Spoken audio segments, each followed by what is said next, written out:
အခုပြောမဲ့အကြောင်းအရာလေးကတော့သူကဘာလဲဆိုလို့ရှိရင်ဒီ relevance AI ဆိုတဲ့ platform လေးနဲ့ AI agent ဘယ်လိုမျိုး create လုပ်လို့ရတယ်ဆိုတဲ့အကြောင်းပြောပြတာတော့ပထမဦးဆုံး relevanceai.com ကိုသွားမယ်သွားပြီးသွားလို့ရှိရင်သူက free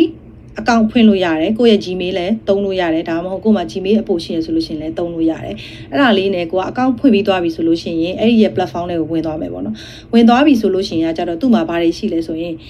agent တစ်ခေါက် create လုပ်ဖို့အတွက်ဆိုလို့ရှိရင်ပထမဦးဆုံးဒီ new agent ဆိုတဲ့ဟာလေးကိုနှိပ်လိုက်မယ်နှိပ်လိုက်တဲ့အချိန်မှာသူကလာမေးတယ်ဘယ်လို agent မျိုးကို create လုပ်ချင်တာအဲ့တော့ကို create လုပ်ချင်တဲ့ agent ကတတ်နိုင်တဲ့လောက် specific ဖြစ်ဖြစ်ပြောမယ်ဥပမာ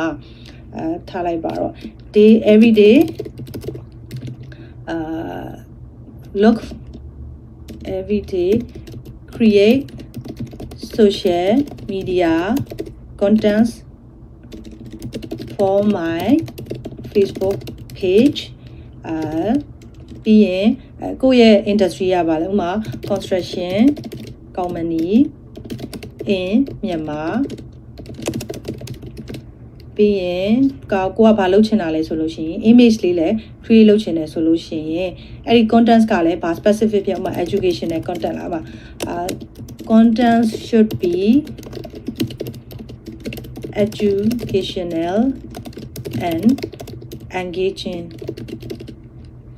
for potential customer အဲ့တော့ test တွေအကုန်လုံးဒီမှာရေးပြီးတော့မှ stack လေးလုပ်လိုက်ပြီဆိုလို့ရှိရင် तू ကဘာလုပ်ပေးလဲဆိုပထမတစ်ဆင့်အနေနဲ့ဒီ agent အတွက်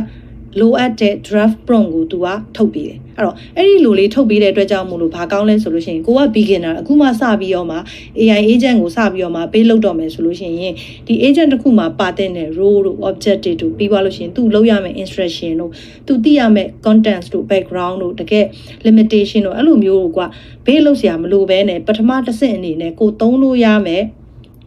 AI agent လေးရဲ့ prompt ကိုရေးပေးတယ်အဲ့တော့ကိုကခုနပေးတဲ့ specific instruction ထဲမှာကောင်းကောင်းတေချာပေးထားလေသူပေးတဲ့ပထမဦးဆုံး draft prompt ကကိုအတွက်ကောင်းဆုံးအဆင်ပြေလေပဲပေါ့နော်အဲ့တော့အဲ့ဒီကနေပြီးတော့မှ तू ကနေပြီးတော့မှဒီ prompt တွေပေးမယ်ရလာတဲ့ prompt ကိုမှကိုကပြန်ပြီးတော့မှလိုအပ်တဲ့ tools တွေ knowledge တွေတေချာပေးပြီးတော့မှပေးလုပ်မယ်ဆိုလို့ရှိရင်ကိုယ့်ရဲ့ပထမဦးဆုံး AI agent ကို create လုပ်လို့ရပြီပေါ့နော်အဲ့တော့ပထမဦးဆုံးအနေနဲ့ prompt ရမယ်ရပြီဆိုလို့ရှိရင်ဒါမျိုးလေးထွက်လာတယ်သူ့ရဲ့နာမည်မာယာ okay accept လုပ်လိုက်မယ် description ကို accept လုပ်လိုက်မယ်ပြီးဒီမှာတက်လာသူကဒီလိုမျိုးလေးကိုပထမဦးဆုံးစပြီးတော့မှပေးလို့ရမယ် prompt လေးကိုသူကထုတ်ပေးတယ်အဲ့ဒါကိုလည်း accept လုပ်လိုက်ပြီးအဲ့ဒီထဲမှာသူကဘာပါလဲဆိုလို့ရှိရင်ဒီမှာတွေ့လား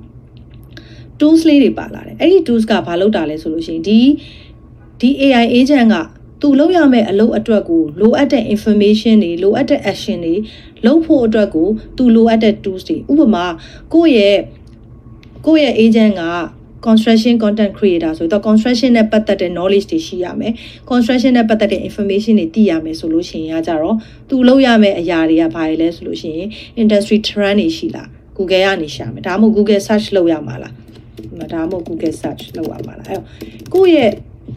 သူပေးတိုင်းလဲမှန်တာမဟုတ်ဘူးပေါ့နော်သူပေးတဲ့အရာကသူပေးတဲ့ tools ကကိုယ့်ရဲ့ agent အတွက်တကယ်အသုံးဝင်ရဲ့လားသူပေးတဲ့ prompt ကကိုယ့်အတွက်တကယ်အသုံးဝင်တဲ့အရာလားဆိုတော့ကိုယ်တေချာကြည့်ရမယ်အဲ့တော့ပထမဦးဆုံးတစ်ဆင့် prompt ရပြီဆိုလို့ရှိရင်နောက်တစ်ဆင့်ကိုသုံးမဲ့ tools တွေကိုအပ်ပြီးတော့မှလောက်သွားလို့ရတယ်ပြီးရင်အကယ်၍သူပေးတဲ့ tools ကအသုံးမဝင်ဘူးဆိုလည်းဖြတ်သွားလို့ရတယ်နောက်တစ်ခုကကြောက်ပါလဲဆိုလို့ရှိရင် knowledge ဥပမာ construction နဲ့ပတ်သက်တဲ့ content creator ဒါပေမဲ့ engineer construction engineering knowledge ရှိရမယ်ဆိုလို့ရှိရင်ဒီမှာသူ့ကို knowledge ကို train ပေးထားလို့ရတယ်ဥပမာ